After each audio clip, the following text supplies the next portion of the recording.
Okay, let's talk about these retail sales numbers with an expert economist. She's Veronica Clark at Citi, and she's standing by to talk about these numbers. We'll remind viewers again that retail sales for the month of February came in weaker than expected at a contraction of 0.1%.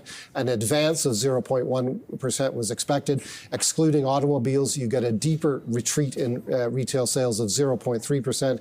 An advance of 0.1 was also expected there. Veronica, these are weaker than the consensus figures and weaker than what you expected as well. What do you think of these numbers? Yeah, definitely a bit weaker spending. I don't know if it's quite enough to move the needle too much. I mean, we do know that consumer spending has been soft for some time. Consumers are certainly feeling the pressure of higher rates. And this is maybe just a continuation of that trend. But yeah, a bit softer than we were expecting for sure. You said in a note previewing these numbers, with Bank of Canada officials likely split between a June and July rate cut, every data point in the next month and a half will be important. How do you think this data point looks to BOC members? Yeah, definitely. I mean, it is, of course, inflation data that's going to be most important. And we'll have one more reading before the June BOC meeting, the reading for April CPI, and that will be most important. But it really is every data point, I think, that matters. Bank of Canada officials make decisions as one unified body. And we'll hear more maybe in the minutes this afternoon from that April meeting. But if the more dovish members are looking for a June cut, maybe because they are worried about households coming under pressure and softer activity, this data this morning, I think, will further that argument.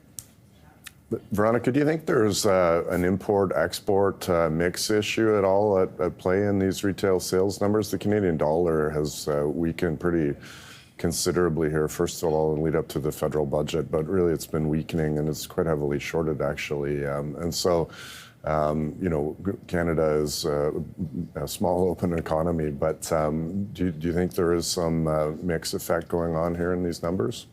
Yeah, I would really have to dig into the detail and see which components are weaker or stronger. I guess maybe one thing to note, though, about these headline numbers, this is nominal retail sales. So it will incorporate a price impact, which could be related to Canadian dollar moves. But we actually saw that prices in February CPI were softer than expected. That was a big downside surprise. Maybe you're seeing some weakness in nominal clothing sales. That was a very weak price component in February. So yeah, I would want to dig into the details here.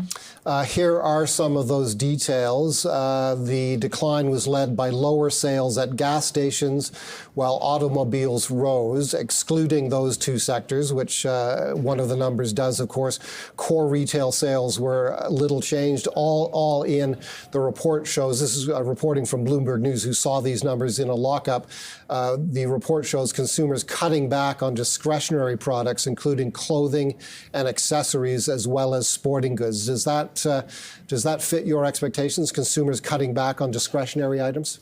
Yeah, certainly that fits with the narrative of overall soft spending, consumers feeling a bit stretched. We have had a rise in the unemployment rate. We, of course, are feeling the effects of higher rates.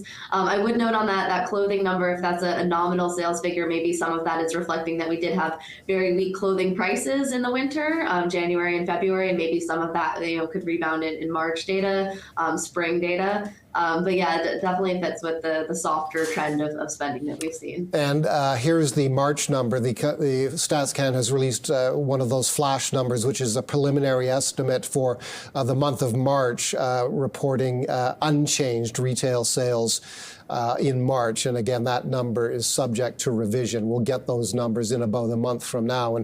But what StatsCan is saying in a very preliminary way is that retail sales were unchanged during the month of March. Okay, what we will get later today, Veronica, is a summary of deliberations from the Bank of Canada from its April the 10th meeting. You've characterized this release of the summary of deliberations. It's our version of the Fed minutes. It's less detailed, and it's something relatively new from the Bank of Canada, but it does provide some of the details and some of the shape of the deliberations that governing council members had on April the 10th when they decided not, of course, to raise interest rates. You've characterized this release as very important. Why so? Yeah, definitely. I mean, it really is through official communications that we'll hear how Bank of Canada officials are thinking. It's not really, speeches or appearances where they'll give us any kind of hint, but these official communications like at the meetings or these summary of deliberations. So it will be really important to, hear more of that discussion of how members are split, who wants, if there's any guide towards, how many people are wanting a June cut versus maybe a bit later, July, and most importantly, what data they're going to be looking at, ahead of the June decision to get them there. So this could be a very important summary that we're going to get this afternoon.